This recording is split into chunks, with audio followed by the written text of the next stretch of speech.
Salut tout le monde et bonne année. Bon c'est bon, réjouissez-vous car aujourd'hui on va parler de Negan. Réjouissez-vous moins. On va parler notamment de son avenir dans la série d'ici la fin de la saison 8. Et puis comme d'hab, vidéo 100% spoilers, donc pour les gens qui ne sont pas à jour sur la série, ciao.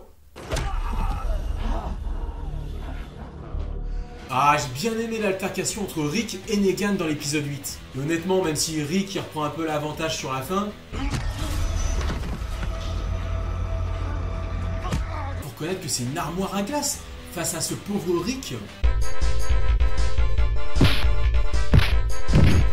Mais bref, je m'égare. Si bon nombre de personnages ont une bonne raison de le tuer, voyons si Negan a une chance de survivre à cette guerre qui fait rage. Et sa chance de survie pourrait bien être Carl.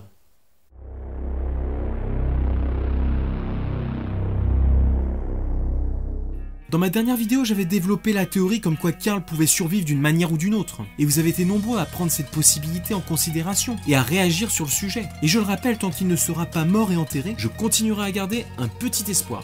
Mais dans la série, on dirait qu'il y a plein d'indices qui sont là depuis le début de la saison, comme pour nous annoncer sa mort. Pourtant, la survie de Negan pourrait bien être liée à l'évolution de Carl dans cette dernière saison, justement. Si on regarde attentivement les éléments que nous propose la saison 8, il n'y aura pas d'ultime rebondissement pour Carl. Dès l'épisode 1 de cette saison, on peut voir Rick les yeux rougis qui prononce la phrase « My mercy prevails my wrath », qui signifie en français « Ma miséricorde prévaut sur ma colère ». Cette phrase est d'abord prononcée par Siddiq à l'attention de Carl dans la station-service. Et on sent qu'elle l'a touchée et qu'il l'a transmise à son père. Avant de se faire mordre, il tentait déjà d'emmener Rick vers quelque chose de plus grand qu'une dévastatrice et sanglante victoire, alors que dans la saison 7, il avait soif de vengeance. D'un autre côté, ça paraît difficile à croire que Rick ne va pas faire la peau à Negan à la première occasion venue.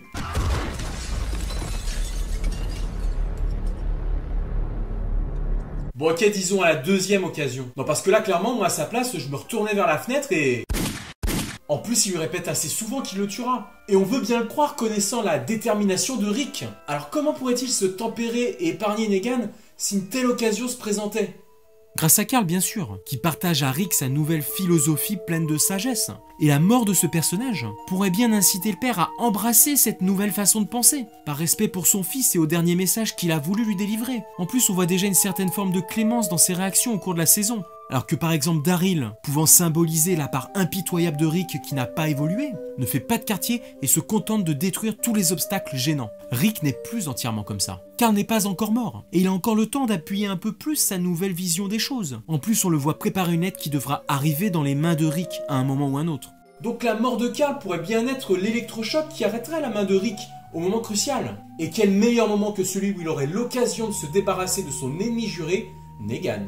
Ainsi, tout ce travail en amont depuis le début de la saison, sur la miséricorde et quelque chose de plus grand qu'une victoire de sang, pourrait bien amener Rick à épargner son pire adversaire, qui a pourtant fait des choses atroces. He said, "Suck my nuts."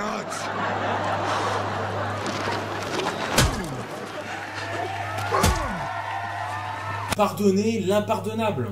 Et ça pourrait aussi donner un peu de sens à la relation qu'entretenait Carl avec Negan, s'il était à l'origine de sa survie.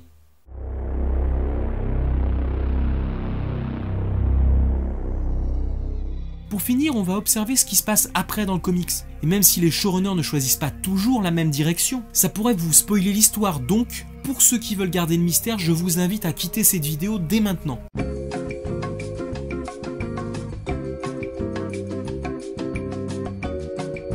Bon voilà, c'est bon, ils sont partis. Bon, j'imagine qu'il reste que les plus curieux et ceux qui savent déjà ce qui va se passer dans la suite du comics. Et oui, on ne va pas tourner autour du pot, Negan survit à cette guerre dans les comics. Si Rick décide bel et bien de l'épargner, il le garde toutefois emprisonné dans la cellule d'Alexandria. Mais en tout cas, Rick ne le tue pas. Et du côté de la série, en off, Jeffrey Dean Morgan commence à arborer une grosse barbe hirsute, en contradiction avec son personnage toujours attentionné sur son look, mais qui pourrait évoquer celle d'un prisonnier après un certain temps de captivité. Évidemment, je vous ai dit la dernière fois, méfions-nous de tout ce qui circule en off de la série. On peut l'utiliser pour étayer une théorie, mais tout cela ne reste que pure spéculation. A priori, il y a quand même de bonnes chances que Negan survive. En plus, son personnage est vraiment excellent et charismatique, ce serait vraiment dommage de le supprimer de la série. Et vous alors, comment vous voyez l'avenir de Negan? Allez, ciao!